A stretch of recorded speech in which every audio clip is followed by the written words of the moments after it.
All right, guys. Well, welcome to the 13th annual Goal Setting Mastery. This is specifically for LifeVantage. So you are here because you are a teamie, a LifeVantage business partner, a consultant of this incredible company. It is my honor to be doing this call for you tonight. A little bit of background. I've been doing these now for over a decade, sometimes with my business partner, Tara Wilson.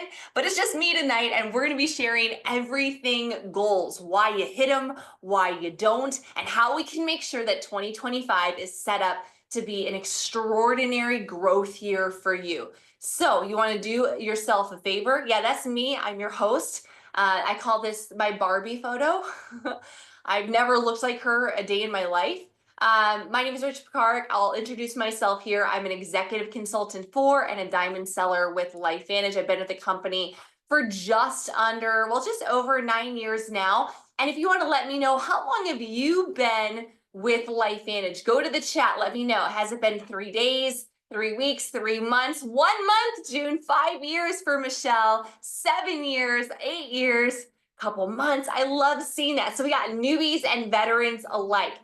This is your last minute reminder to tell teamies to jump on and to grab a pen, a highlighter, and a journal. Now I've been trying to make these a little bit more succinct. I'm not a woman of brevity. Sometimes these calls have lasted upwards of 3 hours. I promise tonight will be much shorter than that. But because I'm going to hit it hard with the information, you're going to want to listen with both ears. You're going to want to remove all distractions. Go to your phone, silence it, airplane mode, turn off all notifications. If the TV is on in the same room, turn it off. You want to focus on this here. And of course, I'll kick the recording out to you guys ASAP. There might be a moment, a game-changing nugget that you achieve tonight that will catapult you in 2025. And I don't want you to miss it because the little ADHD gremlins and distractions get in the way. Now, I do want to give a quick shout out that we do have an upcoming event in just 114 days, global convention. Drop a one in the chat if you are already registered for global convention. We got a lot of people. I love that, seeing that you're already registered. If you have a goal for LifeVantage and you are not already registered, that goal and that specific event that's not in alignment here.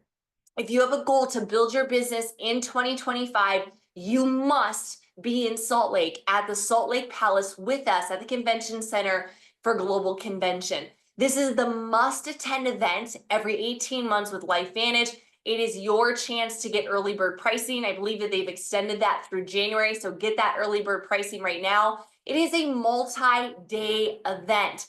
On Wednesday, the 23rd, you can sign up for office tours. There's also an Asian specific celebration on Wednesday night.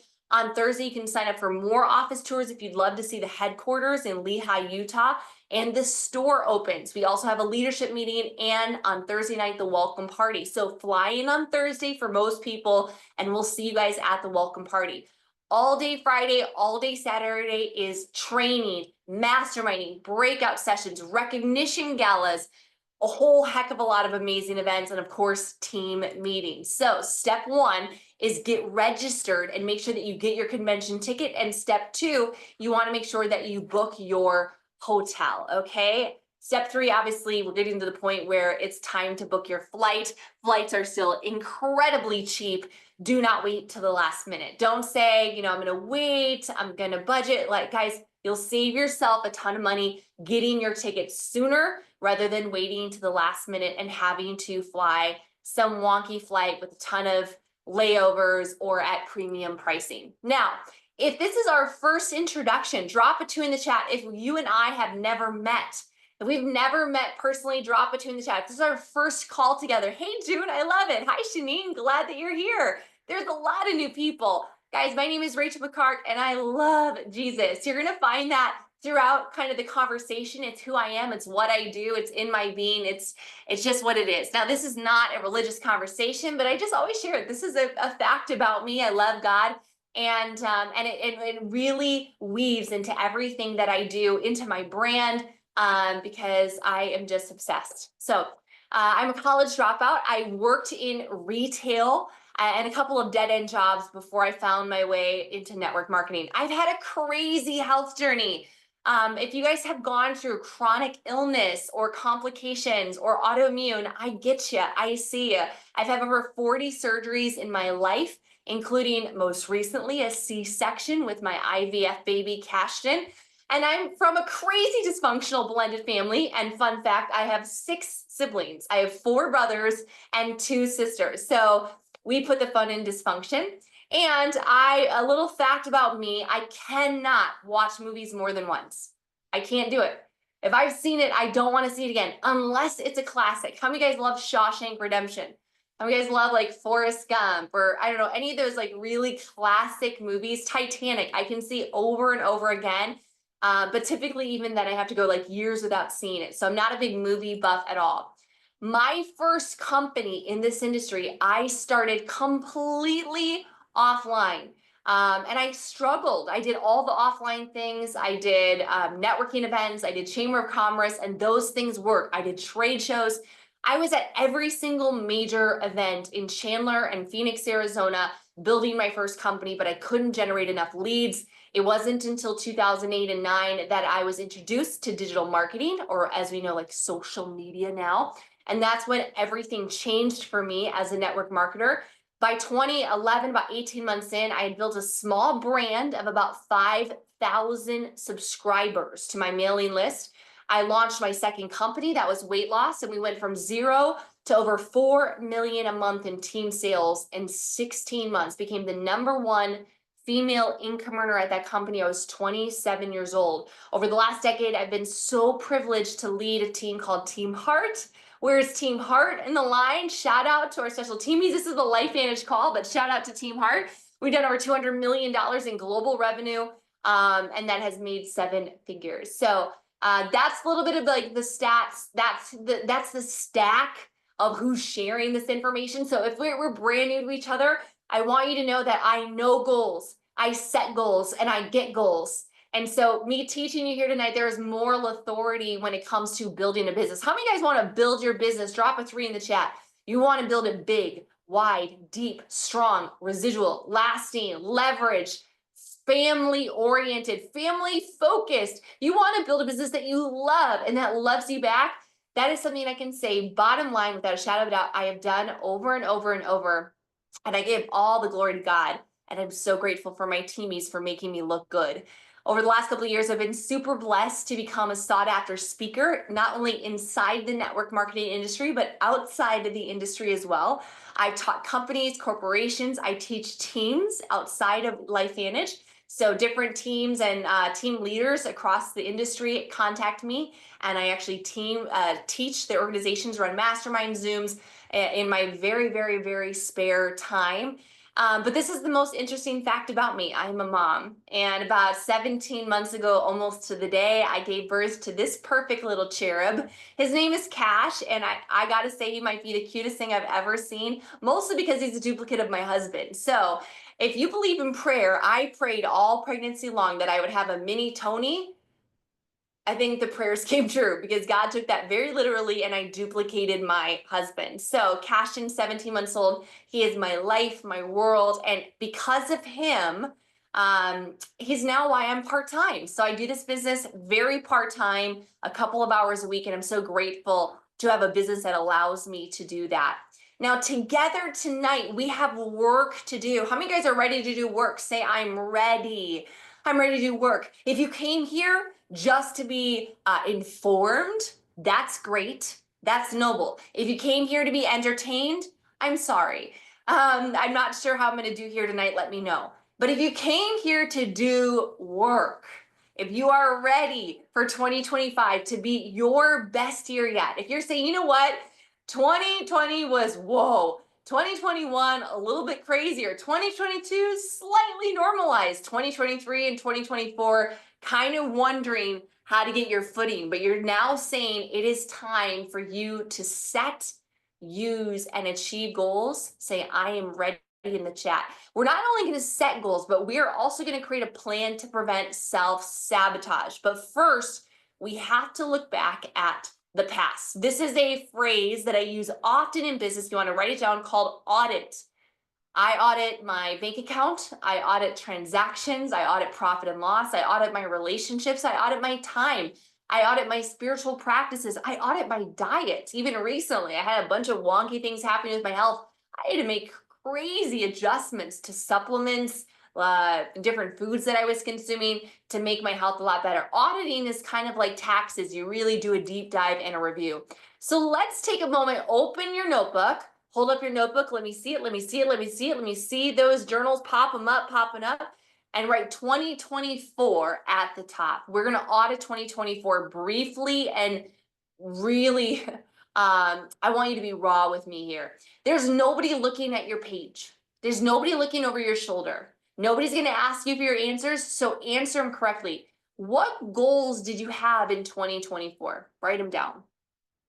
What were your goals? What was your outlook? You might write none. You didn't have any. You didn't set any. Maybe they weren't specific. Maybe they were a goal you had for a while. Maybe you knew exactly what they were. And I want to know, if you knew exactly what your goals were, which ones did you achieve? Health goals, financial goals, relationship goals, which did you achieve? Maybe you bought your first house or your first income producing property, or you paid off a credit card or a car. Maybe you dropped some weight, or maybe you gained some muscle. Maybe you started dating again, or maybe you quit a very toxic relationship. Which goal did you have and what did you achieve? But really, what didn't you achieve? What didn't get done? What has been on your list for a year or maybe two or three that just hasn't gotten done? And my bigger question, I want you to write this down right now. We'll take a few seconds. Why didn't you achieve it?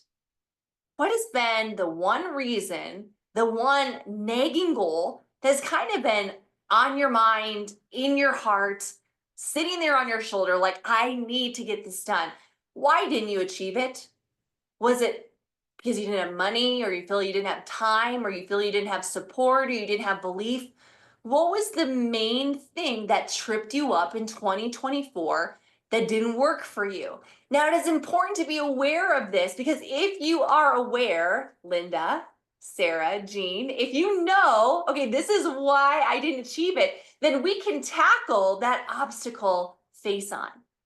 We can tackle, if that's been a block for you, a hurdle for you, if that's been something that's been tripping you up month after month, year after year, we can tackle that thing head on. If we never audit and look at the past, we will go through life living the same year 75 times over. And I heard that once, a famous quote, and I'll butcher it. And by the way, I butcher a lot of quotes, so just bear with me. But it's one of the greatest, I think it was like, the quote is, one of the greatest failures in life is living the same year 75 times and calling it a life. We don't want to live the same year with the same fears, the same doubts, the same reservations, the same toxic relationships or patterns or habits. What was something that you did? And maybe it's something that is very internal. Like, maybe you have an addiction to TikTok, or your scroll hole, or something, Netflix or gaming, or maybe it's something else that's a little bit more caustic or nasty. Maybe you have a shopping addiction, or maybe something with dependency. Something is holding you back. Sometimes it's something as simple as, I'm just afraid of what people think. Why didn't you achieve what you wanted to achieve? If you're sitting at the same place with relatively the same income and life advantage as you did the previous year, now minus seller titles, minus the mind body explosion, okay, we're going to take away that. But let's just say, if you're relatively at the same mark that you've been at year after year, there's a reason. Get very real with yourself. Now, this takes the most amount of courage. It's scary to look at yourself in the mirror, look it on paper, or even to write it down. I know some of my greatest fears of journaling has been, what if somebody finds this? What if somebody reads my deepest and darkest fears? Drop a 4 in the chat if you've ever felt that. What if they know how I truly feel about myself or others? Why didn't you achieve it? Now, which ones were actually good goals that you want to carry over in 2025? Circle them, right? Which are the ones that you're ready to take over? Which ones do you want to discard? Cross them off. What limiting beliefs held you back? We touched on that. And then also, let's take a moment. What have you learned this year? In 2024, write down one major lesson. If you get a moment, I'd love, if you feel courageous, you can also drop it in the chat. It's up to you. Totally optional. Your participation is optional. Your smiles are mandatory because I can see you. This isn't radio. I see you. I see you, Debbie. Your smile is not optional. Your posture is not optional, right? Be here, be ready, participate with me. What did you learn this year? Jane learned that working works. No shiz. Working does work. Michelle realized that she works in waves, or I call that cycles. Everybody has a business cycle. Some of you guys work one day on, one day off. Some of you guys will work 1 week on and work 1 week, take a week off. Some of you guys will work for 2 straight weeks at the end of the month. And then as soon as the month is over, you'll literally go MIA for 2 weeks. I know, because you're in my team. I try to get hold of you. You're nowhere to be found. Some of you guys will work for a full month or 2 or even 3, and then you go dark for 90 days because that's your cycle. People are saying, I am my own worst enemy, not enough priorities. I need to be bolder. Personal issues. And guys, life can hit you in the face. I've been in this business long enough, almost 2 decades, that I'll tell you that life has hit me in the face. And there has been times where I had to pause business, pause phase 1 activity, pause being very front focused, because your life is, it requires both hands, both feet just to stay upright. Where did you fail? What could you have done better? Take 10 seconds right now and say, give a few words to 2024. Don't beat yourself up, but be real. Give yourself credit of what you did good, but also what excuses have you been kind of telling yourself? Excuses that haven't served you, excuses that have been kind of the same old song and dance. Now, looking at 2024, how do you feel about it 1 through 10? Be honest. And it could be total. It could be relationships, it could be health-wise, it could be business, it could be finance. 1 being absolutely terrible, 10 being absolutely amazing. You did the best you could. And even if you were rocked in life, you might give yourself a 10 because you did the best you could. You came every day as a warrior in strength and in faith, and knowing that you know what, I'm taking it today. I got the armor of God on, but man, I'm just gonna take it. But some of you guys are like, I'm rating myself a 4. I was below average. I was not who I was called to be. I was not who I was meant to be. Now I'm telling you guys not to beat you up. Write this down. Your past is a place for reference, not residence. Your past is a place for reference, not residence. We look and audit the past to see, what did we do wrong? What takes us out? To gain self-awareness. Where did we win? What worked for us and what didn't? And by the way, you do not need to take pictures of these slides. I'm going to provide you the recording and everything, so you guys just take notes where you can, or just soak it all up. If you feel like you failed in self-worth or belief or holding yourself back, or time management, or activity management, or consistency. Or maybe you weren't the best you could be to your spouse, or the best you could be to your kids, or the best you could be to your parents or other people that you love. The past is the past. It's there for reference. We don't live there any longer. Can I get an amen in the chat? We're not living there any longer. We are going forward today. Today is a day of design. Tonight is a day of design. Tonight is a conversation of decision, and to actually make an intentional plan to make a better you. It is okay, guys. I skin my knees all the time. I fail my husband far too often. I fail my child every day. And I ask for forgiveness. And I move on. And I use it as a place for reference, but I don't live there. Now let's dive into the nitty-gritty of goal setting. Why do we do this? Why are we going to spend an hour and a half here tonight? Why do we goal set? Well, number one, it helps us stay motivated. Goals are important for us to stay motivated. The motivation is kind of like showering. It's recommended to do it daily. You need to acquire motivation all the time. Number two, it helps us measure progress. So when we know what we're doing, where we're going, we know where we can go, okay? It helps us focus. It helps us focus. Hold on one second. All right. Sorry, I'm getting a lot of movement. All right. Sorry, if you guys move your cameras, it makes me super ADHD and I lose my focus. So it helps us focus. Maybe I need a better goal set. Helps us focus. It helps us beat procrastination and achieve more. I love this quote by Locke and Latham in 2006. Goal setters see future possibilities in the big picture. Setting goals is linked to higher motivation, self-esteem, self-confidence, and autonomy, so personal freedom. How many guys want higher motivation, self-esteem, self-confidence, and autonomy? Drop a 4 in the chat. Then we better set goals. You are in the right place. If you become a goal setter, you're going to be more motivated. You're going to think better of yourself. You're going to feel more confident of what you can achieve. And ultimately, you will achieve more autonomy. But why do people fail? Write this down. They don't write them down. People fail at their goals because they don't write them down. If you are on this call tonight and you are just thinking about your goals, if you're just pondering and you never write anything down, this is the biggest waste of your time. I am sure that there's something far more beautiful and entertaining to watch. There's no reason to be on this call. Remember, we came here to do work. You need to write down the goals here tonight. But number two is they don't create an actionable plan. A goal without a plan is simply a wish. It's simply just a dream, a hope, a prayer, a lottery. Number three is they don't revisit and review the progress regularly. How are we achieving it? Where are we at? This is where our goal is this month. Are we, day 1, day 2, day 5, day 25? Where are we at considering? And they don't, this is the big one for this year. They don't consider the mental gunk that keeps them stuck.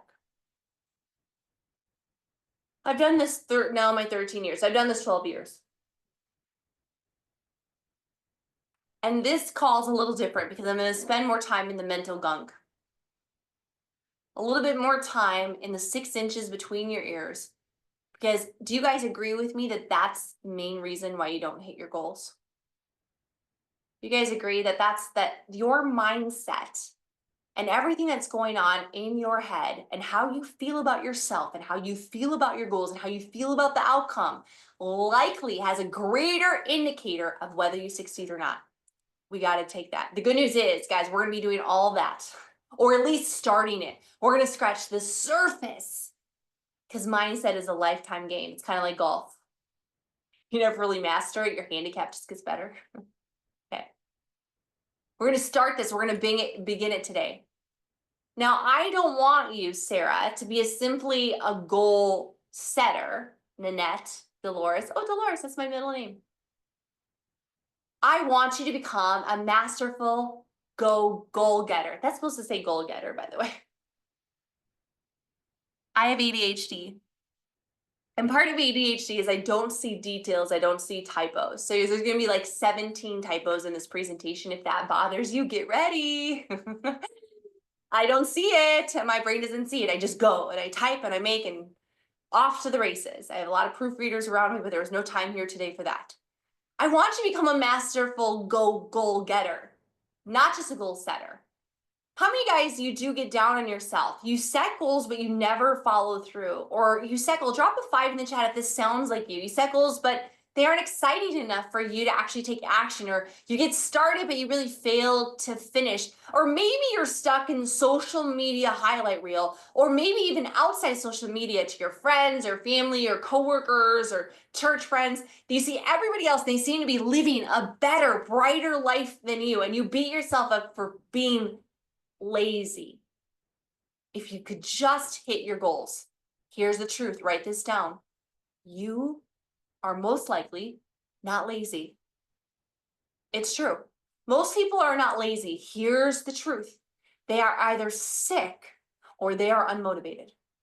There are people that can't physically, mentally, emotionally pick themselves up.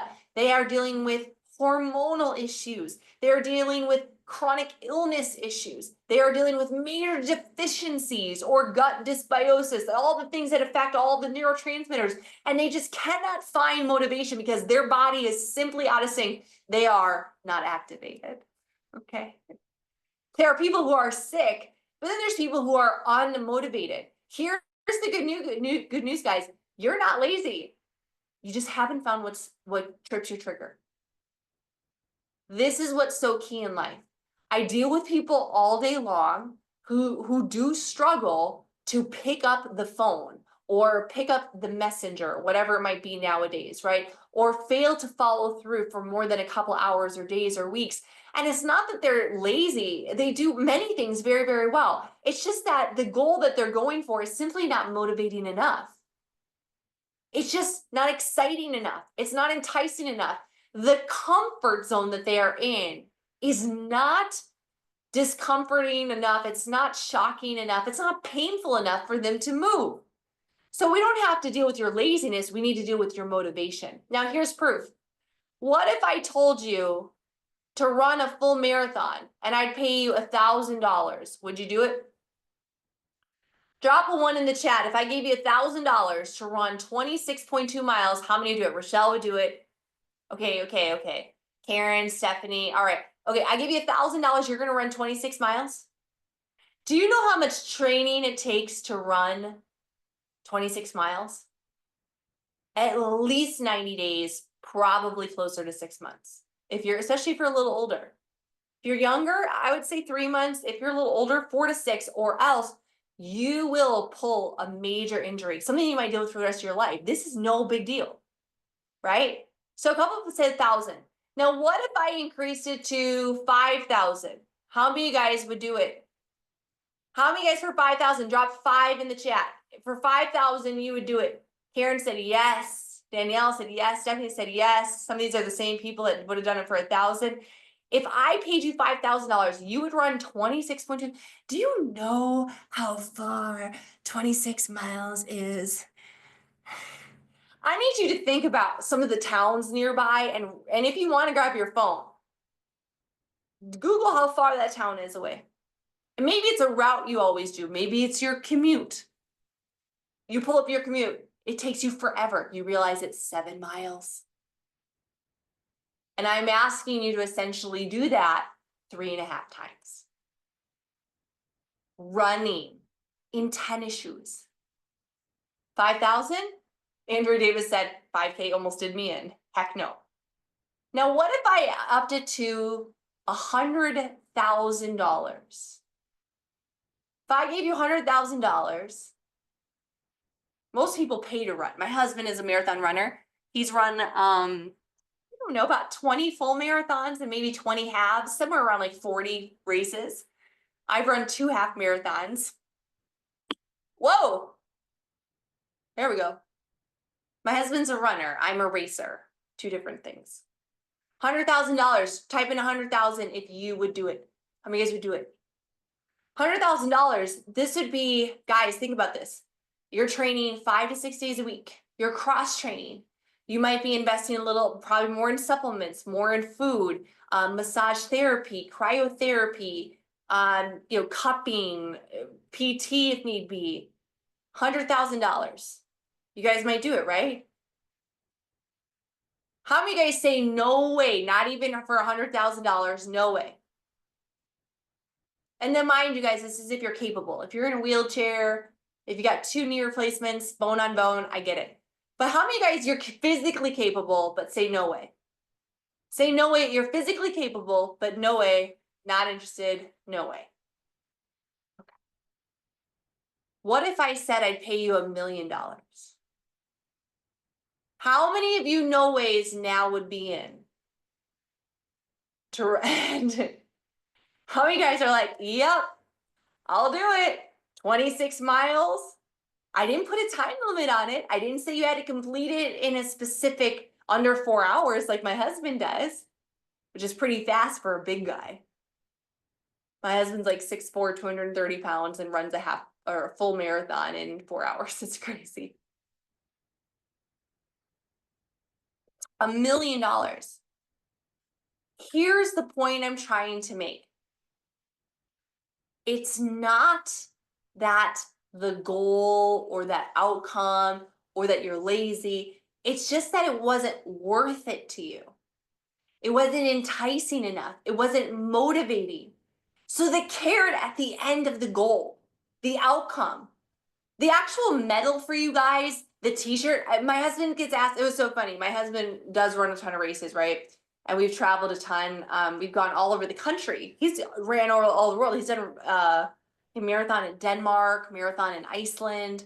But we've traveled all over the country. We've done it together. And one day we got back from one of his many races and my aunt text messaged us and she goes, "Did Tony win?"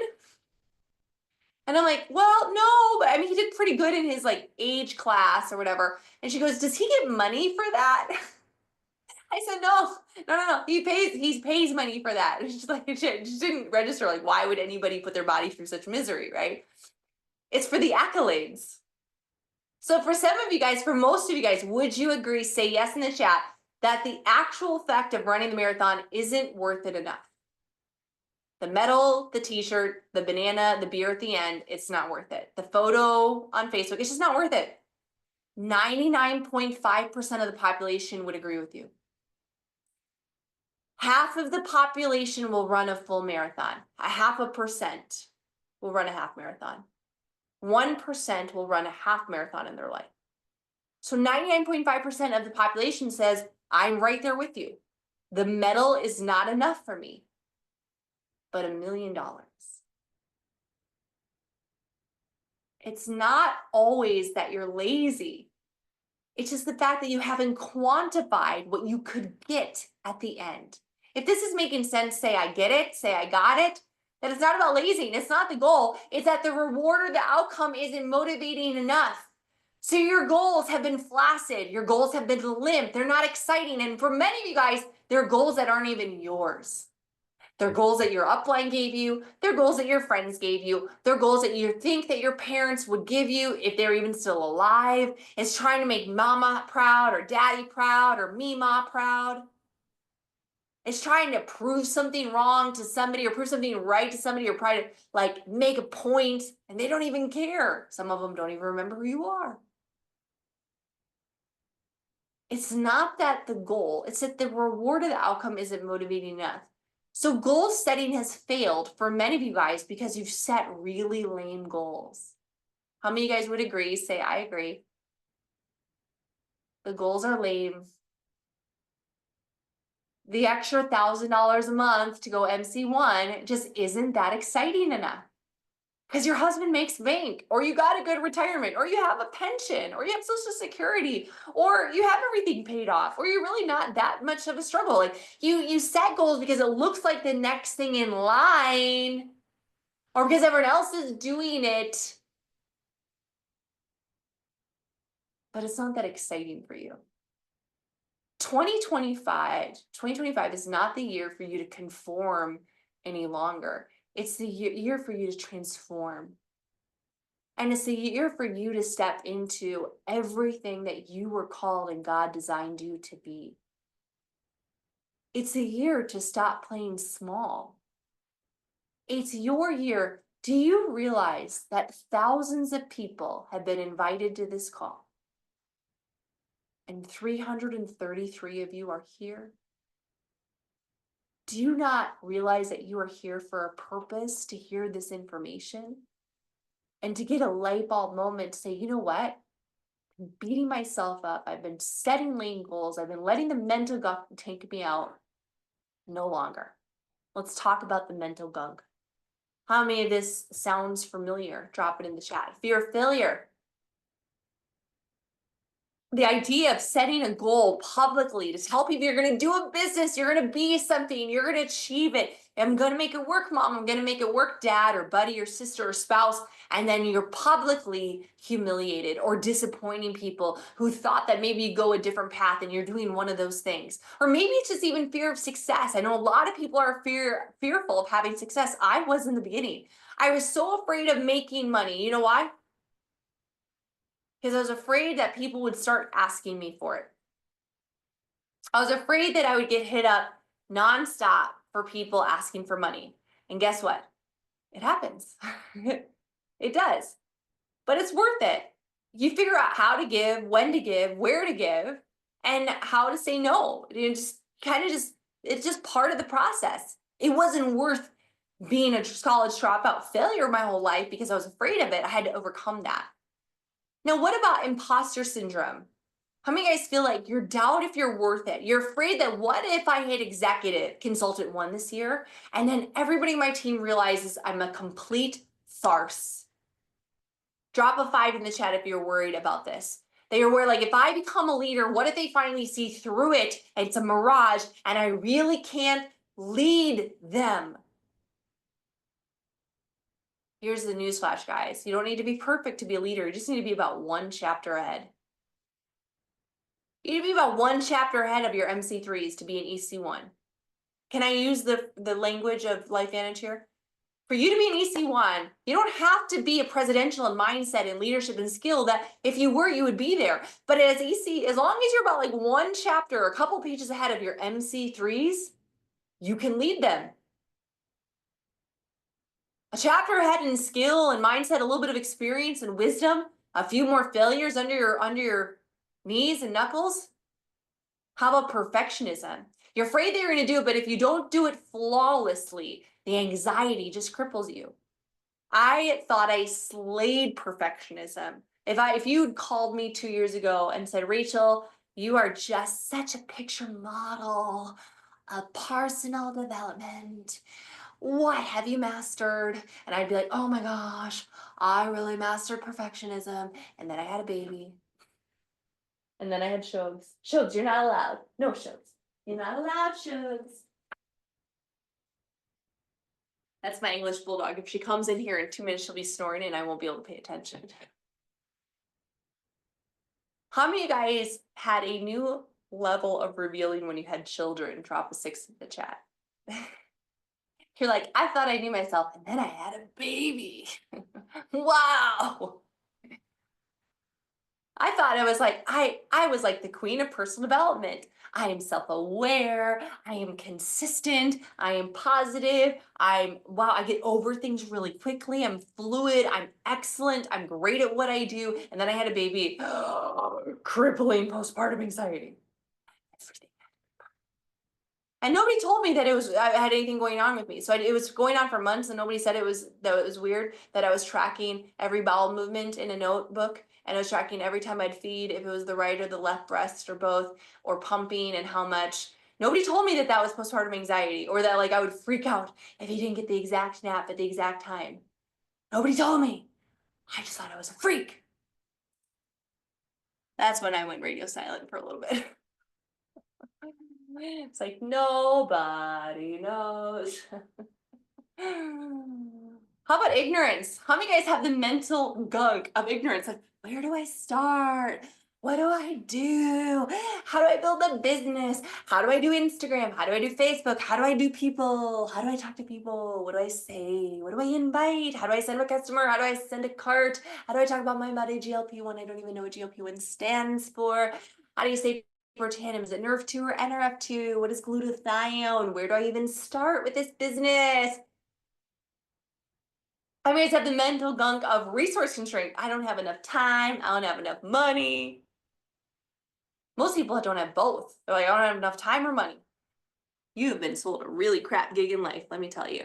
There's a lot of people who are broke as a broke and they have all the time in the world. They live on a beach. They don't care for nothing. I met those people in Nicaragua. I went to Nicaragua for a week. I met people that didn't have 2 pesos or whatever their currency is to rub together. They're the happiest people I ever met. No money. All the time in the world. They sat there on the front porch, no air conditioning, making tortas and tortillas.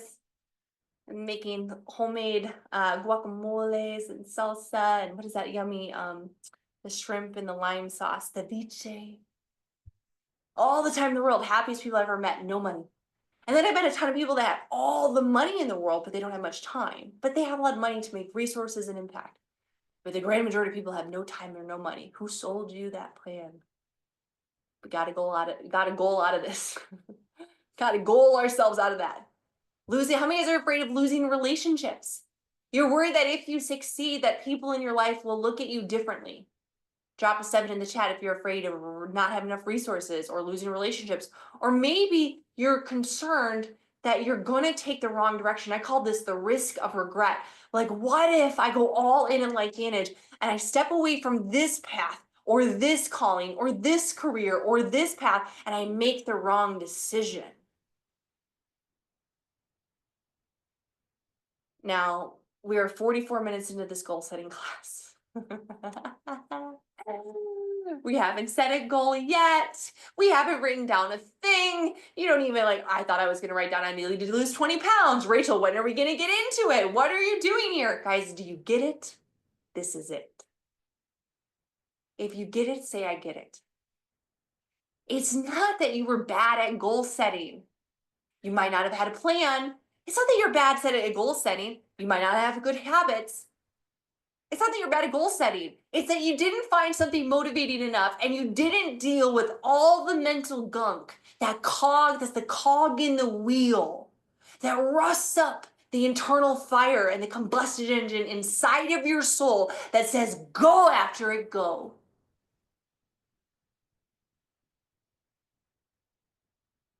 Now, this is what I'm telling you guys. This work is lifetime work. It's your golf game. We're going to talk about personal development with goals here in a couple of minutes. So I got my lashes done today. Whoa. ADHD. And they're all over the place right now. Like, really fluffy. I have been in counseling since 2016. Disclaimer. Vulnerable moment. Let me be authentic. I have been in personal counseling in some form or fashion since 2016. That's been a mixture of life coaching and actual certified therapists. Why? Because of mental gunk. Past issues, past hurts, past abuse, wrong wiring, the way I grew up, the way I was wired, some of the way that I think. I'm not satisfied for who I am and how I react. And so I choose to deal with me and the mental gunk. I can't change the people around me, but you can change the person inside you. Now, if we want to be a goal getter and not just a goal setter, but you fail to start to look at your mental gunk, the fear of failing or success or imposter syndrome, it doesn't matter how many vision boards you make, my friend. If you feel you are unworthy, drop a 7 in the chat. If you're vulnerable enough to say, I feel unworthy of success, or I don't really feel like I deserve it, look at all the 7s, look at the 7s. If that's not you, that is your team. And if that's not your team, those are your prospects. And you're wondering why people won't sign up is because the majority of the people, they oscillate before feeling I deserve it and I don't. Or I could be good, but what if I'm the worst? It is the mental gunk. Life and success is the 6 inches between your ears. Goal setting is just a practical design to get you from A to B to Z eventually. It's a practical design of putting it on paper for what you want. But if I told you that if you actually went to this and realized whatever it was of these 8 things, there's one glaring looking at you right now that if you tackled it with all gusto this year, write it down. Which one is it? This is the books you need to read. This is the counseling you need to go through. This is the life coaching that you need to work through. This is the audibles you need to download. This is the podcast you need to binge to get over it. And you might say, Rachel, I'm clean as a whistle. I don't have any gunk. Well, hot diggity dog, you should be teaching this class. Next year, it's on you. If you've set goals before but failed to achieve them, it's not because, or it is because you haven't quite calculated the potential doubt or gunk that has led to self-sabotage. Almost all of your goals, I would be safe to say, have been eaten up and devoured by self-sabotage. How many guys agree? Drop an 8 in the chat. You sabotage your goals. Because in reality, you either don't really want them or you're afraid of what it's going to cost you or how it'll outcome.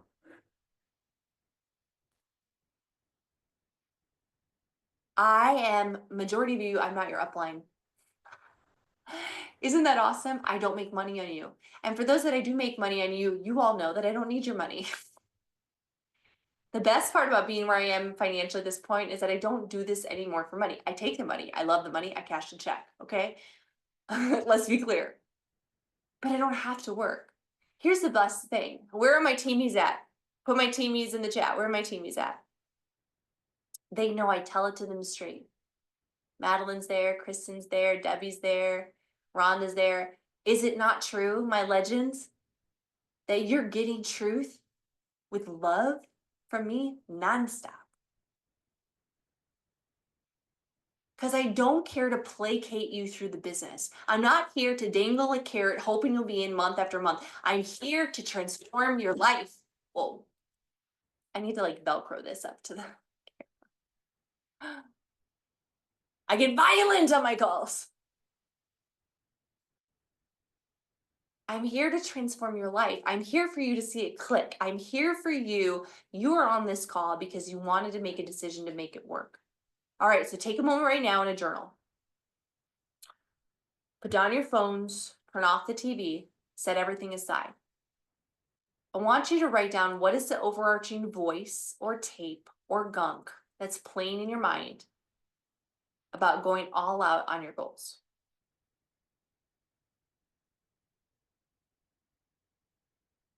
What is the overarching theme? What is the voice? I'm not good enough. I'm not smart enough. I'm not young enough. I don't know technology. I'm too fat. I'm too thin. I'm too old. I'm too young. Nobody knows me. Everybody knows me. What are they going to think? What are they going to say? I don't have support. I'm doing it all alone.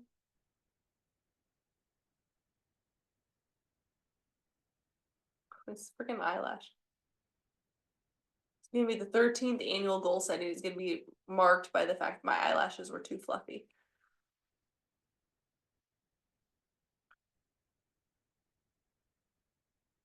Write it down. Now, do you have at least one written down? Drop a 1. Do you have 2 written down? Drop a 2. Do you have 3 things written down? Drop a 3. 4 or more? Drop a 4. Looking at these reasons, those voices, those tapes, those negative narratives, I need you to ask yourself, how is believing this and listening to this serving me?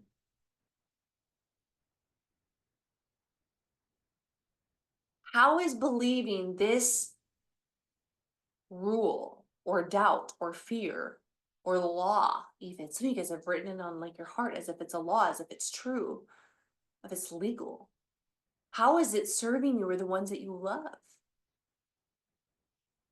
And if it's not serving you, why would you carry it into next year? What a failure it would be to go through another 365 days holding on to the same reasons, voices, and negative narratives that have crushed all of your goals to this point. Now, I'm bringing you low to bring you high. Okay. I love this poem by Walter de Wintle. If you think you're beaten, you are. Hold on, let me move my screen. I can't even read that. I hate this little dumb Zoom thing. If you think you dare not, you don't. If you like to win but think you can't, it's almost certain you won't. If you think you'll lose, your loss. For out of the world we find success begins with a fellow's will is all state of mind. If you think you're outclassed, you are. You've got to think high to rise. You got to be sure of yourself before you can ever win a prize. Life battles don't always go to the stronger, faster man, but sooner or later, the man who wins is the man who thinks he can. This is one of two things on one of the winningest golfers of all time, Arnold Palmer's office wall. He has won like 30 major tournaments, PGAs, Masters, all that. He has his first win in Canada on his wall, an old decrepit trophy and plaque, and this poem. If you think you're beaten, you are. Life's battles don't always go to the stronger, faster man, but sooner or later, the man who wins is the man who thinks he can. Everything about you achieving goals this year is whether you think you can. So now I've scratched the surface a little bit. And it's going to take so much more work on your part. Like I said, like the counseling, I call it dark and lonely work. You got to do it by yourself. There's nobody, I can't do your work for you, right? Are you guys ready to go through goal setting mastery with abandon with me? Are you guys ready now? Okay, we've gone far deep down into some of the nastier places of the truth that we all feel. You're not alone. Are you guys broken? Raise your hand if you're broken. I'll raise both hands. I'm doubly broken, right? Hello. Are you guys ready to get ultra clear on what you do want to achieve in 2025? Let's go. Okay, hold on. I'm clicky, clicky, clicky. That's what my husband, when like I'm dealing with technology, goes, clicky, clicky, stop it, stop clicking. I'm like, if I click faster, like it'll fix it. Okay, so goal setting the right way. Number one is we've got to write them down. A Harvard study said that 83% of population does not have goals. 14% have a plan in mind, but unwritten goals, and 3% have goals written down. The funny part is that those that have a plan in mind but don't write them down are twice as successful as those that do not have any goals. But the ones that write their goals down are 10 times more successful than the 97% that don't have written goals.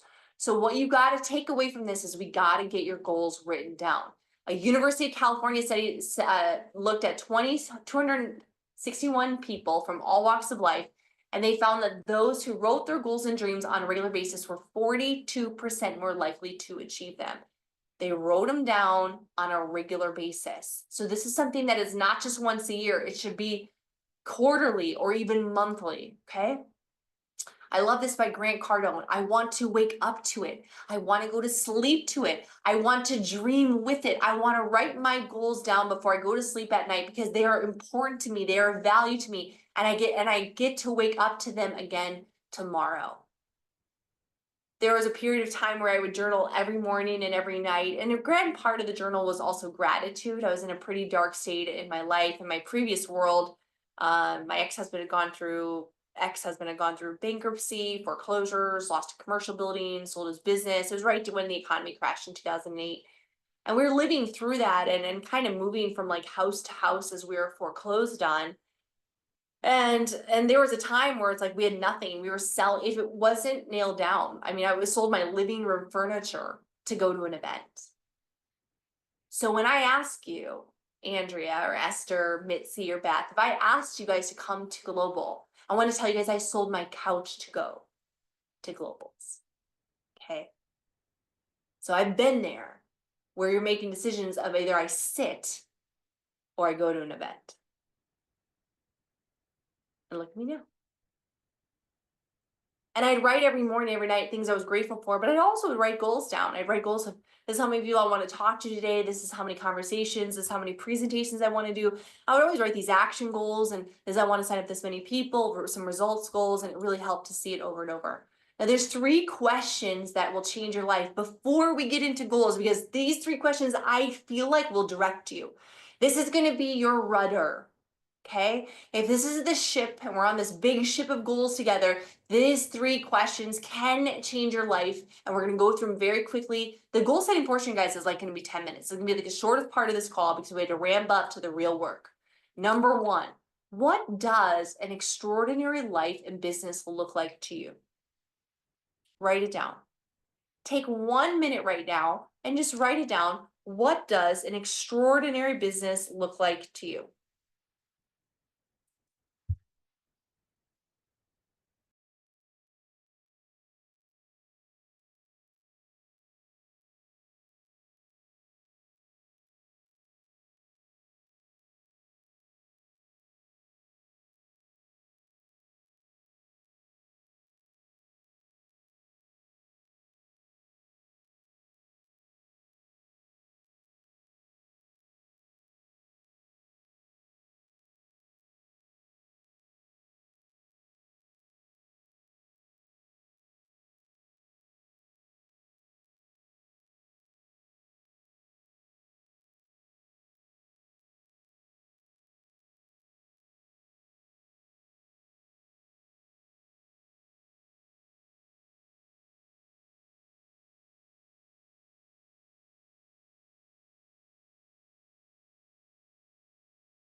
Sorry, they walked past my door. I was like, I want one more kiss before bedtime. It's like, Mama, on the other side. Oh. And this is gonna change. This is gonna change. An extraordinary life is gonna change. For me, it looks so different than it did even 5 years ago. An extraordinary life to me now, it doesn't look like running all out all the time. I did in October in the nooks and crannies, man. I went all out and enrolled 69 people in October. I enrolled 69 people in the month of October, part-time. But now what it looks like is being there all the time. I only miss a few bedtimes every month. That's okay. Daddy can do it sometimes, you know? What does business look like? Number two, we've touched on this a little bit. So let us bear repeating. Why don't you have it yet? And you can go back to some of those earlier notes of some of the reasons or some of the narratives that you've written down. But write it down like, this is what I've been holding on to. This is the voice. This is the reason, the excuse that I've been selling myself of why I don't have it yet. And number three, what needs to change in order for you to live it and have it? What needs to change in your life, in your actions, for you to live it and have it? Before we totally set these goals together, and we're going to do that here in a sec, we're almost there, is I would hate for you to set a bunch of goals and start designing your life and going to work on it, and then get to that, and maybe you even do it. And maybe we're sitting here a few years from now and you're like, I hate what I built. I did great. I achieved the thing. I won the things, but I don't love what I have. I heard a quote in the comments. There's a million of them already, by the way. I'm having a hard time keep up with you guys in your comments. And I saw somebody say that there's a conflict in priorities, or that there are too many priorities. Here's what I'm going to tell you. Priorities are never in conflict. Determine what is truly important to you, and that should be the cornerstone of your life. That should be the large amount of your time and your love and your energy spent towards creating and building that. Okay? Now, this is the moment. Are you ready? Are you ready to write down your future? How many of you guys are ready to be bold? You're ready to dream big. You're ready to put it online. It's been an hour. I need you to stand up. Okay. Stand up. All right, do it for me. I can see you. You're all on camera. Shake, shake, shake, shake, shake, shake, shake. All right, I need you to wiggle. Yes, you. I'm like, get up. Some of you guys are in your chair. You need to just shake it out because I need to get you for a few more minutes. You're like, your mind can only endure what the booty can handle or something. So you just need to move things up. It's good for your circulation. Some of you guys go do a handstand. Okay, all right, now we'll go back to this. This is it. This is the time for grand design, okay? Now, first things first, when we're setting goals, I want you to know that some of you guys have heard this is very elementary, that there are action goals and there are results goals that you can set. Action goals are like doing something. Sometimes it's every day or every week, but for example, an action goal would be, I want to make 5 new friends on Facebook every day, or I want to post 2 new reels a day to Instagram, or I want to run 1 mile every day, or I want to run 3 days a week. That's an action goal. A results goal is achieving something, hitting something. For example, getting 10,000 followers on Instagram, enrolling 30 new consultants, or getting to 125 pounds in body weight. So do you guys understand this? Say, I get it in the chat. The results, the difference between action and results, okay? So action is like something you're doing every single day, and a result is actually achieving something and getting it. Action is how you get to your promised land, and the results should be that that is the promised land. That's where you're really wanting to achieve, or that next set.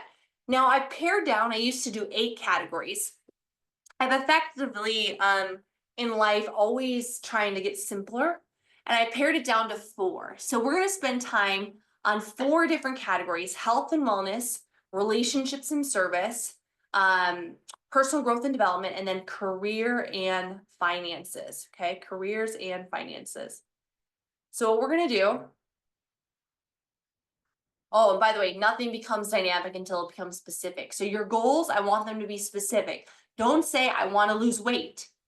A pound is weight. Say, I want to lose X amount of pounds, or I want to weigh this specific amount, or I want to be at this body fat. Don't say, I want to make more money. 1 penny is more money, right? If I give you a penny in your bank account, you have more money, correct? Yes or yes? You have to be specific about your goals. All right. I'm going to turn on some music. We're going to give each set about 90 seconds or so. Once you have 5 or 6 goals in each category, or you're done, 5 or 6 goals, or you're done, go to the chat and say done.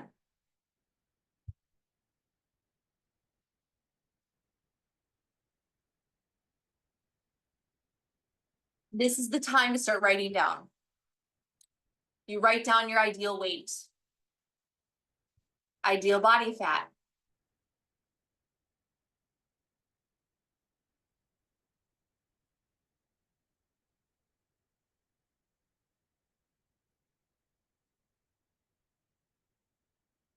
how many days a week do you want to exercise, or what type of exercise would you like to start?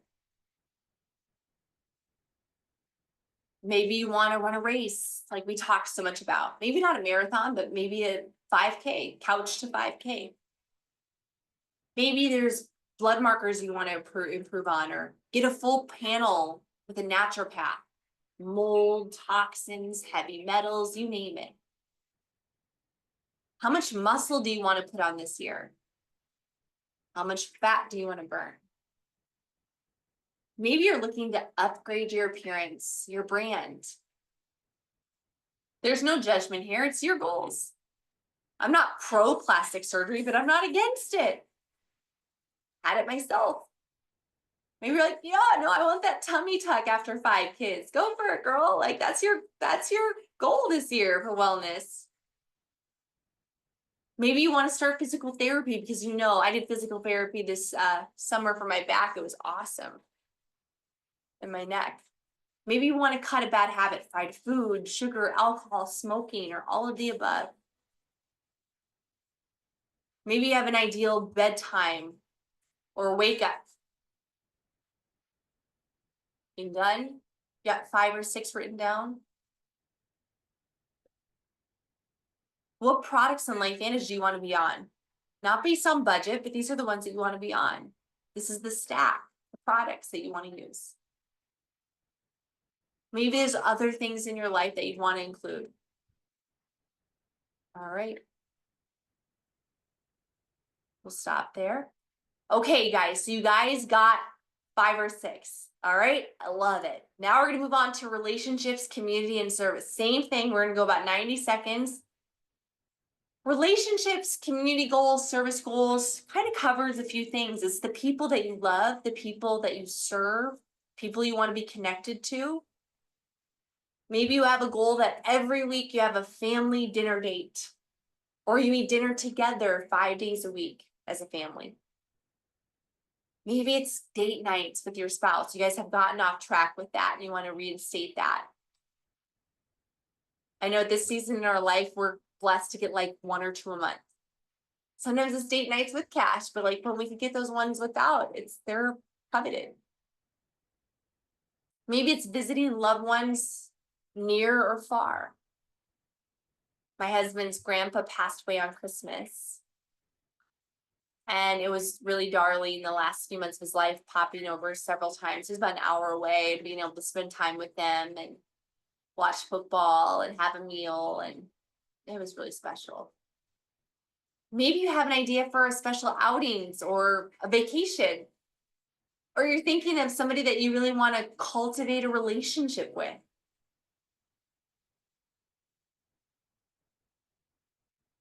Maybe it's volunteering. What's a cause that you want or that's been on your heart? Drop a 4 if you have kids in the chat. I'll share this with you from my best friend. She says, they do a one-on-one time with the kids. Here's what it looks like. We use the kid's birthday marker as an example. Because, for example, Daisy was born on the 8th. So around the 8th or on the 8th each month, she gets to go on a date with one of us. We started doing this when the first child was around 4 or 5. The budget's usually small, about $10 or less. It's meant to be as quality time, about 2 hours alone with the parent.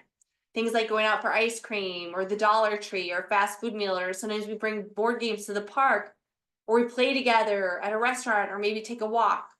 We trade off 1 month, so Pratt is with all 3, and then the next month I am with all 3. So 1 month is Mama's month, the next month is Dad's month. The month of December, we don't do anything. Christmas is just so busy. Also, the month of their official birthday, they don't get a date because we usually have extra things planned for their birthday that month. How fun is that? If you guys love that, say I love it. Volunteering, giving back. If you're done, say I'm done. If you got 4, 5, or 6 relationship goals, what relationships do you want to cultivate? Who do you want to spend more time with? What relationships should end? Maybe a girls' night. Maybe getting those college friends back together, or a guys' night or outing. All right. Now we're getting into personal development. So these should all be in different pages or different categories. Maybe put a box around them, right? So kind of segmenting them out. Now we're in our third category of personal growth.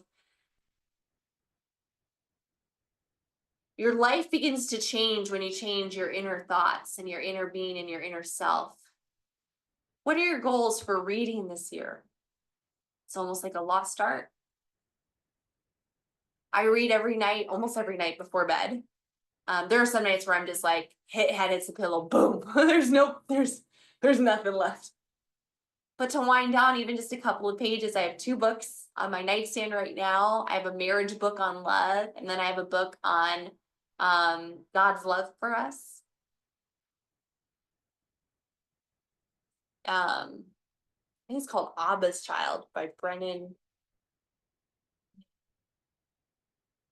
I don't know what that is. Famous author.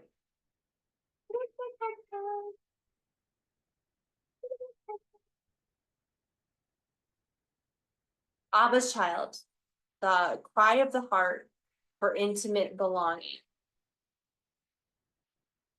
by Brennan Manning. If you're a Christian and you're looking to fully understand God's love for you, you don't feel worthy of love, Abba's Child by Brennan Manning. It's a great place to start. Maybe it's right reading the Bible every day for a year, not necessarily reading the Bible in a year, but reading it every day, even if it's just one psalm or one proverb or one page. How many books per month? If you got 4 or 5 or 6 and you're done, say I'm done in the chat. How many of you guys want to subscribe to a mastermind or a personal growth or business growth platform? I know a lot of people on the Pose team are doing like Brendan Burchard. My mom did that a few years ago. Self-care, free time. What does that look like? When? What do you want to invest in yourself? Maybe it's time to hire a coach or to see a therapist to work through some of the mental gunk. How many seminars will you attend?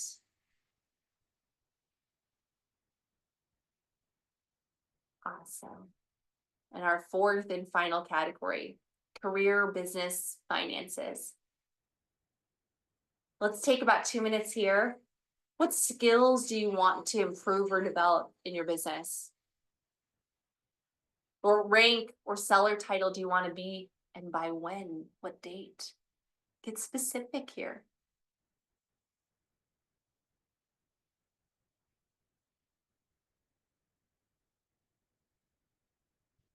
What is your goal monthly income? If you're a leader, aspiring leader, how many ranks do you want to break on your team? What ranks? If you're like, hey, I want to be EC1, I want to help 5 people become a managing consultant. Who are they? Do you know who they are so far? Can you identify them on your team? Maybe so, maybe not. Maybe they're going to be new people. What about personal branding, social media development? What platform are you going to master this year? You're going to buy the courses. You're going to take the classes. You're going to watch the free trainings on YouTube. You're going to spend a little bit of money to learn from people who've done it. Hire a coach. There's plenty out there that are crushing it. By the way, there's always somebody you can pay to teach you what you want to know.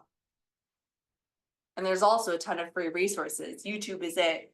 If you want to learn anything, just go to YouTube. That's where I learned most of the things. I learned how to do reels off of YouTube. How much do you want to save or invest? Tony and I just had this big multi-meeting. I think we've been there now 3 times with a brand new financial planner and setting up all of our goals and bigger picture things, and even like small things, like set small goals. Like, you know what? This is like our savings goal, and heck, it's not going to be in our checking account anymore, savings account. It's finally set up like a high yield savings. So I go sick of just this money just sitting here getting nothing and robbed by inflation.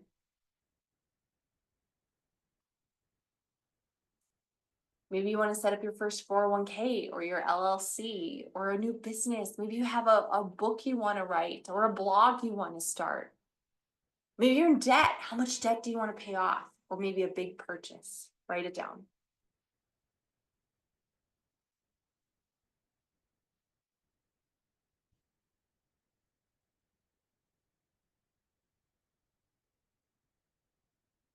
If you're done, say I'm done in the chat. All right. Isn't it amazing? We've been at this 75 minutes, and that was the shortest portion of our goal setting. Do you guys see why it was important to build up to this? Do you see why we had to do work? Do you guys see it? If you do, if you agree, say I see it. We had to do the work. We had to go through it. We had to like set it up, because man, this can't just be another lame goal setting course that you go through. You can't just sit on this year after year and feel frustrated. It will tear down your confidence and it'll destroy you as a person. We need to find freedom, and by freedom, we do that through growth and development. So now I want to look at all of your goals that you wrote down, right? So they should be all in front of you. You should see them. If they're on numerous pages, you can even rip them out. You know, so they're all in front of you. You have health and wellness page, you can have your personal growth page, relationship page, put them all in front of you. So you're seeing, you might have 20 goals written down. How many guys got at least 20? Write 20 in the chat. How many guys just eyeballing it? You got at least 30 written down. You got 25, 30, or 40 written down. You got a ton of things written down. Here's what we need to do. We need to narrow it down. So grab that highlighter or another color pen if you have access to it. And what I need you to do is I need you to write your top or circle your top 4 goals. Okay? Oops. I need you to circle or highlight your top 4 goals. So your biggest health and wellness goal. Well, actually, it doesn't matter if they're all one in each category. That actually doesn't matter. You could have 4 big goals and they could all be in personal growth, because that's what's on fire for you. Or you could have 4 career, business, finance goals, and that's what's going to light you up this year, because that's motivating you to take action. You're like, Rach, I'm 15 pounds overweight and I couldn't give a rip. And everyone gets on me and my family about losing weight, and my mom pokes at my stomach and makes little jokes, but I love it and I don't care. And I love, like, you know, I love my diet and I feel confident, and I don't want to buy a new wardrobe, but I want to save 50 grand this year. Okay, great. That's what we're going to focus on. What gets you fired up? 4 of them. When you got your 4, say, I got it in the chat. When you got your 4, either circled or highlighted or asterisk, like, you know, the 4 that are got you excited. Now we're going to rewrite them as your top goals for 2025. Now, in this slide, I took one example from each category just to give you an idea of what they might look like written out, okay? I wrote them in a positive I am statement. Now, I ams can get really weird with like Christians versus New Age. Guys, don't look into this too much. We're not declaring that we're God. We're just saying we're healthy. All right. It is very powerful to meditate on good and positive things. All right. All right. We're not saying that we're manifesting or creating the universe. All we're saying is that we're not going to be fat anymore. Okay, if that's our goal. So we're going to put in a positive statement, in an I am statement, in a present statement, and you're going to rewrite them. So I need you guys to take about 1 minute right now and rewrite those goals in a statement that starts with I am. I am healthy, I am toned and fit, and weighing 150 pounds, wearing a size 8. I am attending 1 marriage seminar this year and reading, let's just say reading, 12 new business books. I'm spending more time with my parents, visiting them every other Saturday for breakfast and games. I'm an executive consultant one and diamond seller with LifeVantage, but by July 1st, 2025. You rewrite them in the I am present form. I am driving my dream car, a white Range Rover.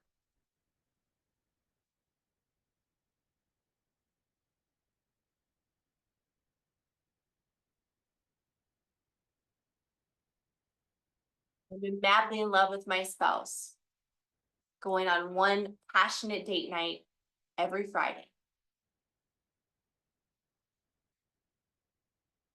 Thinking of new ways. Guys, imagine if you, so many wonderful things that you could challenge for yourself. You just start changing the way you look at it.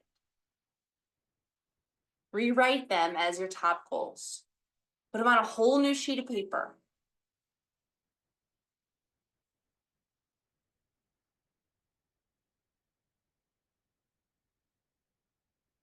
And when you're done with this, say I'm done.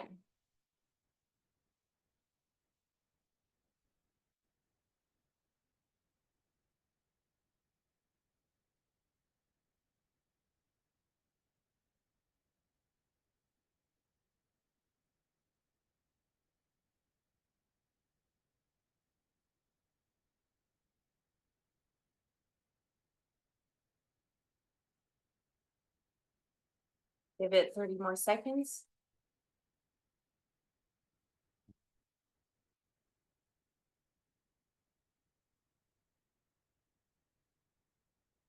All right. Now I'm gonna cut it to you straight because that's all I know, right?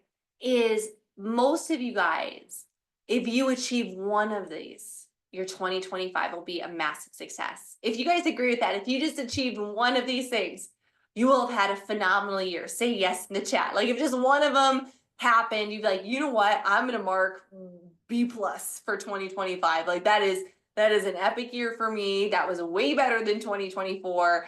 I'm marking it as a W. It's a win. Some of you guys, you want to achieve more than that. You're hyperachievers. You want to get everything done. You're focusing on wellness and personal growth and relationships at the same time. You tend to wear yourself a little thin. You tend to spread yourself a little bit too much, but it's like trying to tell you not to breathe. I've learned that if you guys are the ones that spread and go after it and achieve and climb mountains, I just have to say, atta girl, because there's not much I can really deter you from that kind of pace. But for most of you guys, you just need to focus on one.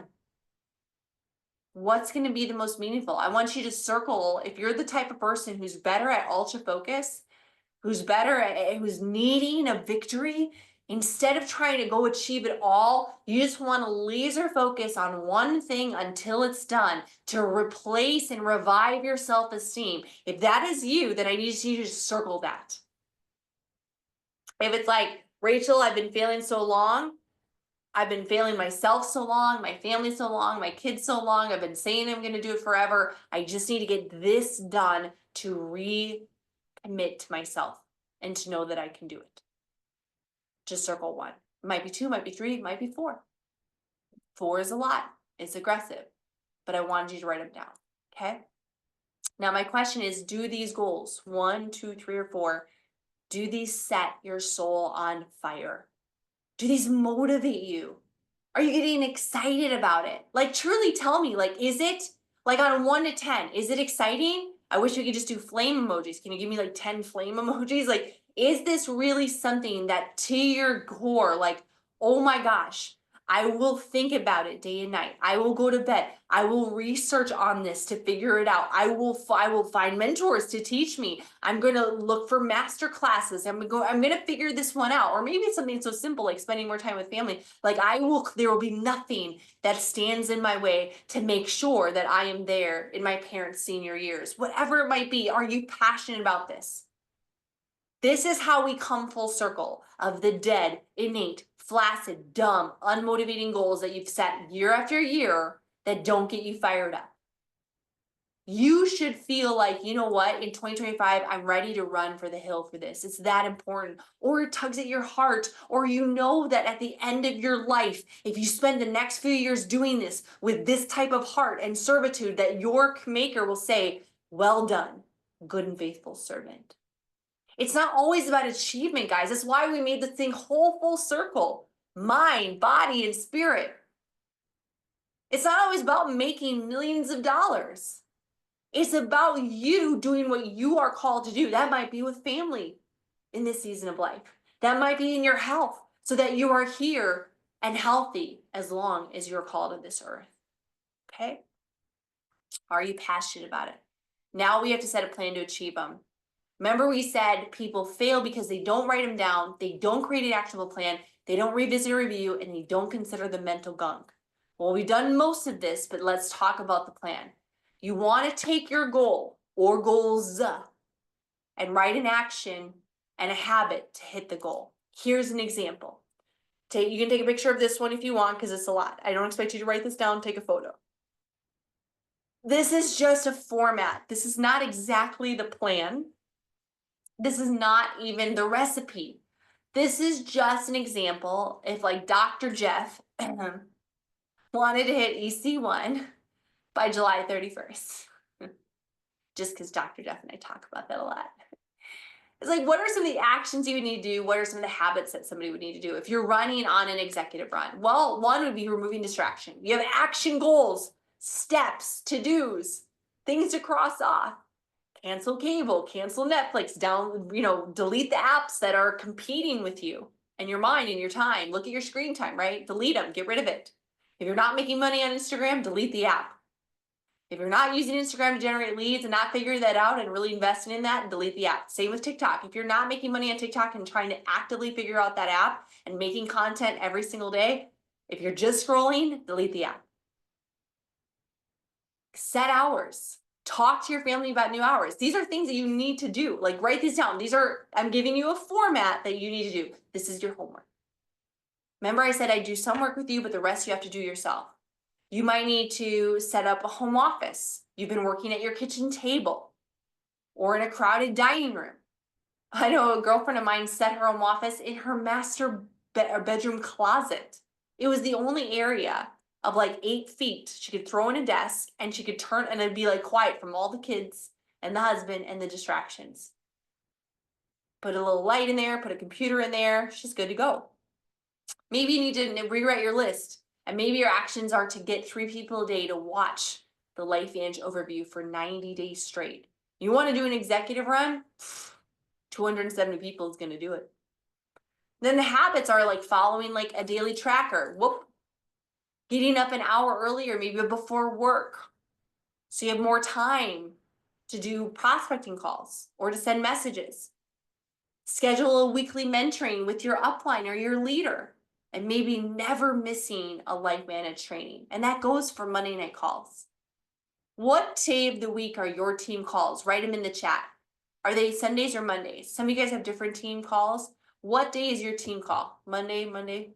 Ours are Monday. This is typically it.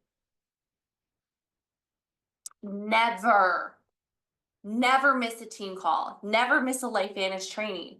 If you're going to make this a career, and executive consultants make on average $13,000 a month. That's more than many doctors. By the way, it's $150,000, $160,000 a year. If you're going to make this type of money, you never miss a training. This is your business. You have training for free every week. The problem is that you didn't pay for it. Okay? Here's another example. Let's say your biggest goal is that you want to lose 20 pounds of fat and maintain a healthy weight of 150 pounds by April 15th. Like, you're doing the big Activate and Thrive in 2025 12-week challenge, right? So the actions are what? You need to order, let's just say order, Mind Body GLP-1, fat burn, and extra axial, right? So you need your product, and you need it here stat. Maybe it's joining a gym. Or maybe you find it's in your local community. There's a walking track. It is freezing outside here. Freezing. And I'm not walking outside when it's 5 degrees out. No way, no how. But I'll go to the gym and I'll walk on the treadmill or I'll walk on the track. Clean out the pantry. These are action steps that you need to do. So you'll set the goal, but guys, here's what happens. You set the goal, you get excited, you flame emoji, you flame emoji, you flame emoji, and then you never write a plan to do it. How are you going to lose 20 pounds of fat? Rhonda's lot, I mean, her waist is literally shrinking from, I see over her pictures. Like, what would you have to do? Clean out your pantry, throw out all the junk food, maybe download an app, learn what calories are, delete Uber Eats or DoorDash off of your phone. Guys, if it's not on your phone, you're not going to do it. If it's not in your house, you're not going to eat it. There's certain things I allow myself as treats. They're very healthy and they're very indulgent, and those stay in my house. The other things that I know are total, like I have no control over, I don't buy them. I don't put them in my house. That's how I've lost 18 pounds and I've maintained it for 6 years, except for when I was pregnant and breastfeeding. Research meal prepping recipes. And then what would the habits look like? Here's what it looks like. Starting to set workout clothes on the stool next to your bed before you go to bed. So literally when you wake up, the first thing that goes on your feet is not slippers, it's your running shoes, it's your Nikes. Put your MB Core on your nightstand with water and take it immediately upon waking. Even if you wake and snooze for a few minutes, take it, go back to sleep for 30 minutes, then you can drink your coffee. Wait that 30 minutes, right, for the product. Then put on your workout clothes before brushing your teeth, wash your face. This is the habit. So I'll share with you a story. I started racing, not running. By the way, you should have known that this call is at least 90 minutes. If you're like, when does this end? This usually goes 3 hours. So I told everyone it was going to be at least 90 minutes. When I started doing races, I signed up for a 5K because my husband is a runner. Remember I mentioned that my husband's crazy like that? It's just nutso. So my husband is just a nutso runner, and I attended my first marathon. How many of you guys have ever been to a marathon? Raise your hand or say yes in the chat. Have you ever been at the finish line for somebody at like a race before? Have you ever like been there at the finish line with like a sign or like a present or a piece of pizza or something? So the first time I did that, I saw my husband finish a full marathon in Little Rock, Arkansas with Mel. I was hooked. I was like, this is so fun. I want to do this. And then I saw it again at another race. I was like, I need to do this, but I'm not going to do a marathon. I'm going to do a 5K. So I signed up for my first run, and I don't run. I don't do cardio. It's a no for me. But I knew I had to start to build some endurance. And I read this book, and it was life-changing. There it is. Atomic Habits. So I read this book. And if there's any book that you get out of this call, I love Abba's Child if you struggle with feeling God's love. But Atomic Habits is so good because this taught me how to change my mindset and my identity for goals. So if you want to become a fit person, what does a fit person do? If you want to be fit and lean and toned and a size 4, what do? Well, they don't have junk in their house. But you know what they do is they put their Nikes on first thing. So I used to wake up in the morning and I'd put on my big fluffy robe and I'd put on my big fluffy slippers and I'd saunter down to my little area and I'd grab my first cup of coffee. I'd have 1 to 2 cups of coffee. Then I'd have my Axio and I'd sit for a few hours and I'd do my reading. And that was that. And then, you know, by then it was noon, it was time to work. The morning just like got away from me. Then I decided I'm a runner. It made me change my mind, right? The I am statement, I'm a runner. And so what happened was I learned to put my running clothes or my workout clothes on first thing. So this was the habit that changed. I put the running clothes right next to my bed on like a stool. First thing in the morning, I'd literally throw on the leggings, the Nikes, the whole thing, then go brush my teeth and go downstairs. I still have the big fluffy robe on over it. And I'd have my cup of coffee, my I'd do my reading, but I was now wearing my workout clothes. So by the time that mid-morning hit, I had my running stuff on. So what do you think was the percentage of chance that I went downstairs and I did miles? Hi, Jen. What is the percentage you think? How many days of the week do you think I went downstairs on my treadmill and did miles? 6 days a week, easily.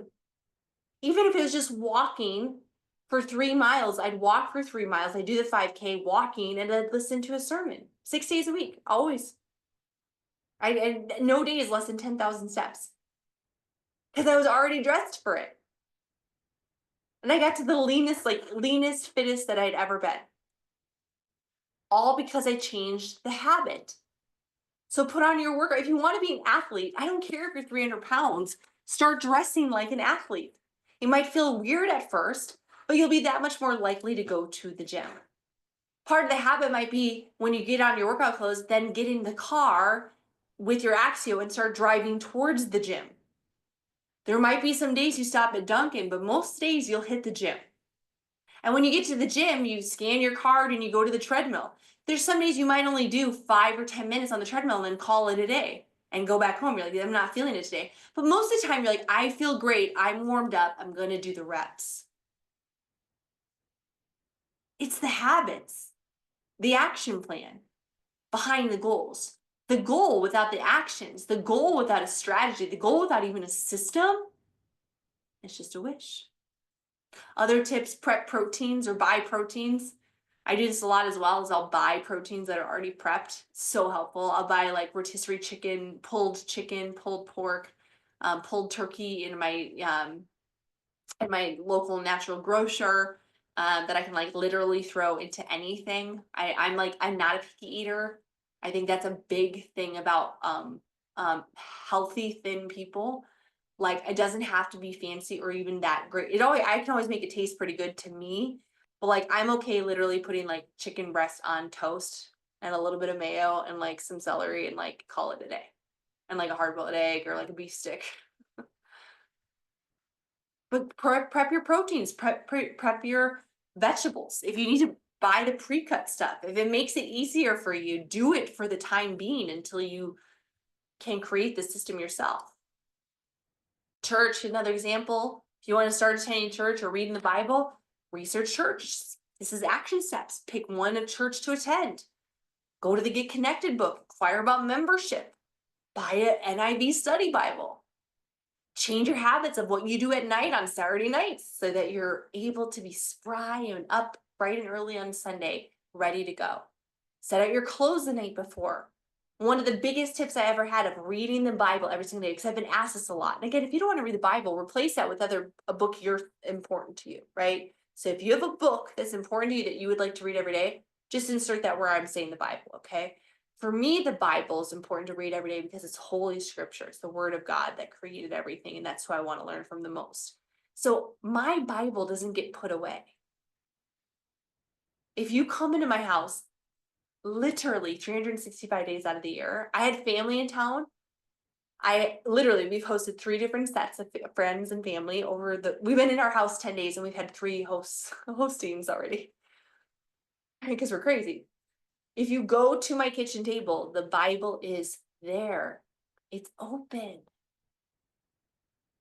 If you want to get into those habits. So for you guys, it might be your personal development book. So like if you buy Atomic Habits, and this is one of the books that you want to start with, you really want to be a goal getter, get this book. And then what you do is you leave it on your kitchen counter and you have it open, or the bookmark, or you put something like your cup on top of it. Don't put a ton of water. But like you leave it open because at any given time you're sitting there, you grab that and you continue reading.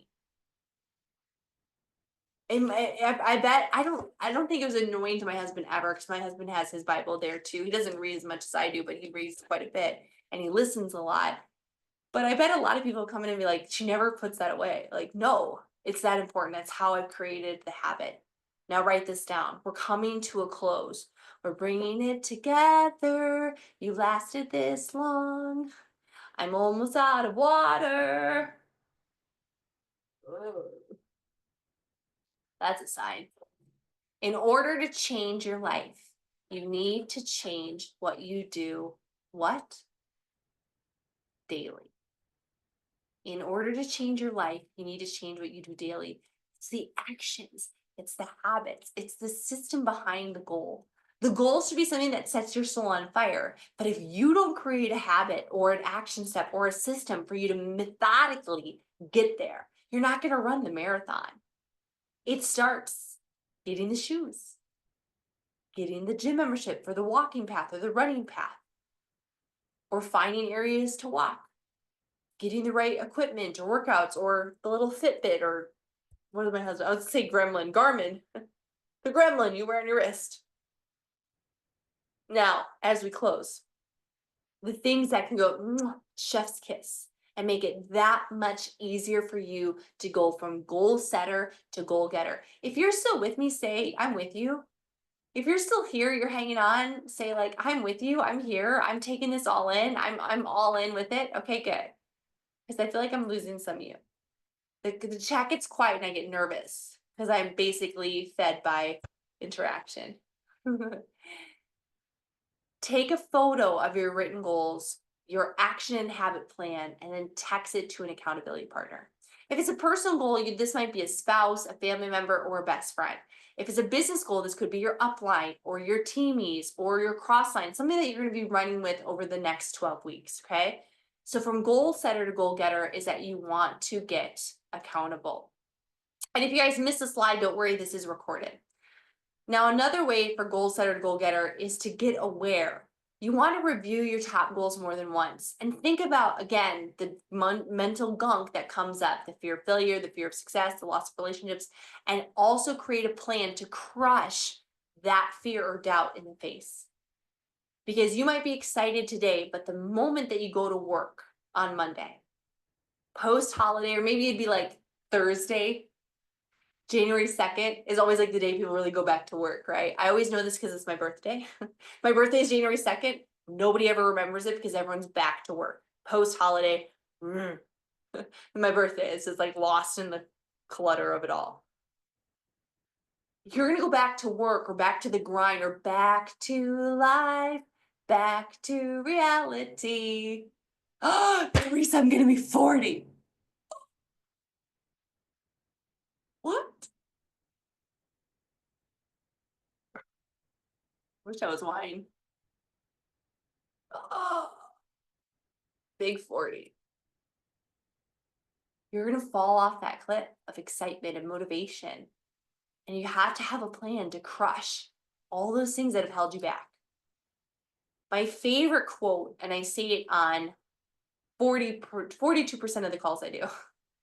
On 36.5% of the calls I do, I say this quote: do the thing and ye shall have the power.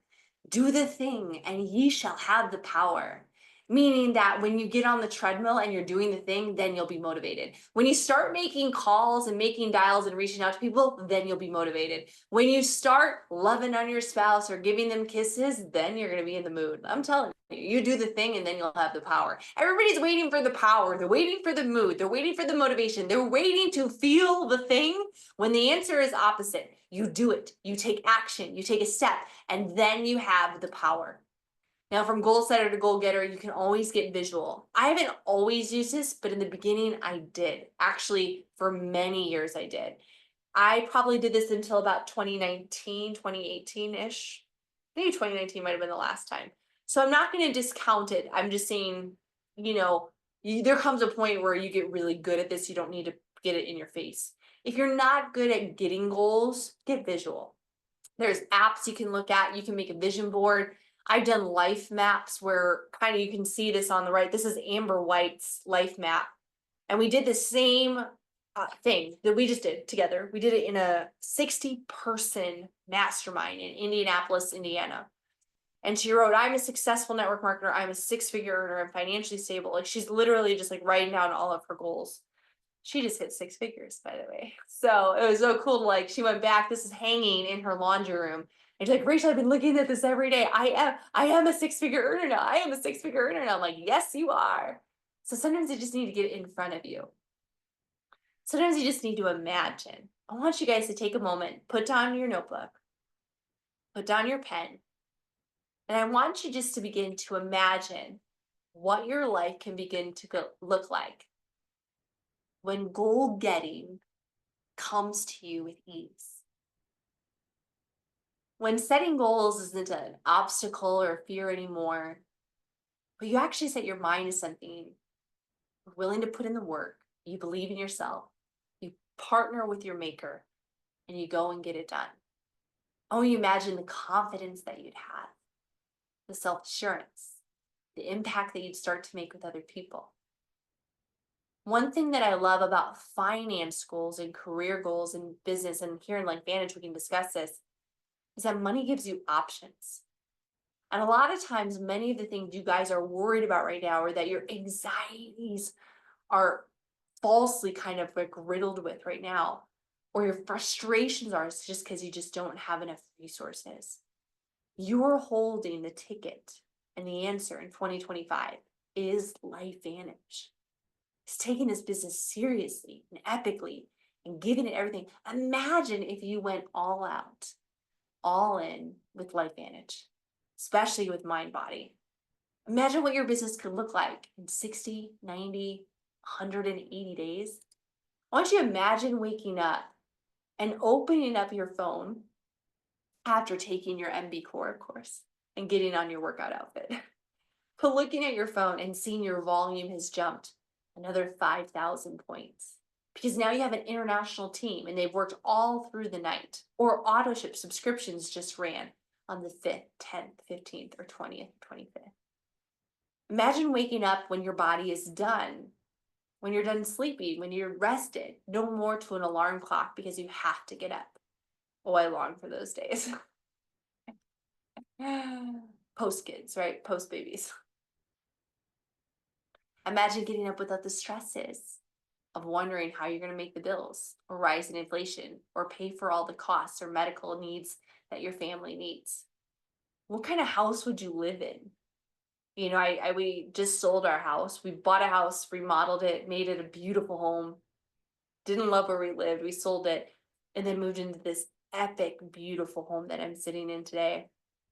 And so much I look around and I just see beauty. It's just a rental. It's a temporary home for us until we figure out where we're going to live. But it came to us, God gave us like this amazing house. Like I can't believe I pinched myself that we get to live in a house like this.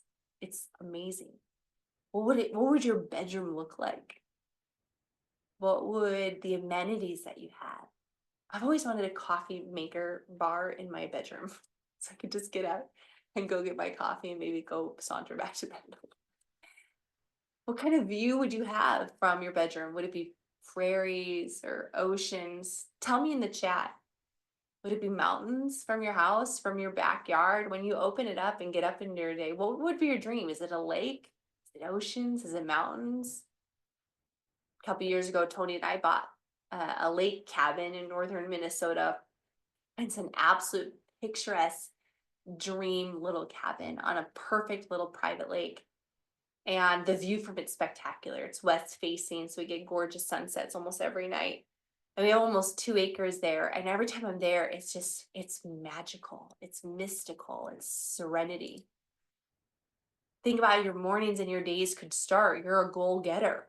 You've gotten through the mental gunk. You're accomplishing things. You're making a difference. You're able to set your time and your speed and your pace and have your mornings to yourself. Again, your ride, maybe going into town, might look a little different. Your zip code might be different. Your car might be different. Your wardrobe might be different. What you put on your body or what it looks like to get together, like, or, even like the size of your body. Now you actually love dressing your physique because you've taken such good care of it. My husband woke up on like Christmas Eve. He's like, I wanted juice. I'm like, okay. So for the last week, we've been juicing almost every day. Well, making a bunch of juices and then those last a couple of days. But maybe that's like a habit, or you want somebody doing it for you. How many guys would love a chef or love meals prepared for you? Drop a 4 in the chat if you want meals prepared for you, or to have like gourmet juices or smoothies or somebody there kind of helping you out. One of the biggest blessings I have is a very, very, very part-time nanny. It allows me to do my business, 2 businesses, very part-time. And she doesn't cook for me at all. My first doula would. She would make me snacks because she was taking care of me more than just cash. But my nanny like helps me out, and I walk into like a fully clean kitchen every day that she's here at least. It's so great. I think about like where I have gotten physically in LifeVantage that, from joining, being overridden with inflammation, stressed out, burnt out, adrenal fatigue, hypothyroid, to losing 18 pounds, to running my first half marathon untrained, not recommended. I know for years I had a white Range Rover as my dream car. With LifeVantage, I was able to buy it in cash. And maybe this is not important to you. Some of you guys, do you guys have a dream car? I was never a car person until I saw this car. And then I realized I wanted a white Range Rover. And I had it for years and I sold it this last year and I regret it every day. I might go get another white Range Rover. I have a mom car now. It's cool, but it's dumb. This is a very similar view. Like, imagine what you want your nights to look like or your weekends. Throughout the year, we have couples and friends and family visit us at our lake cabin. This is pictures of us at our lake with our boat. There's 2 private islands on the lake. We catch amazing fish there, the memories, everything that we've had. How many guys want to speak on stage? How many guys drop a 5 in the chat? You have a story, you have a word, you have a message. You want to inspire. You want people to come up to you and say, because of you, you changed my life. I always wanted that. I was always the give me the microphone girl.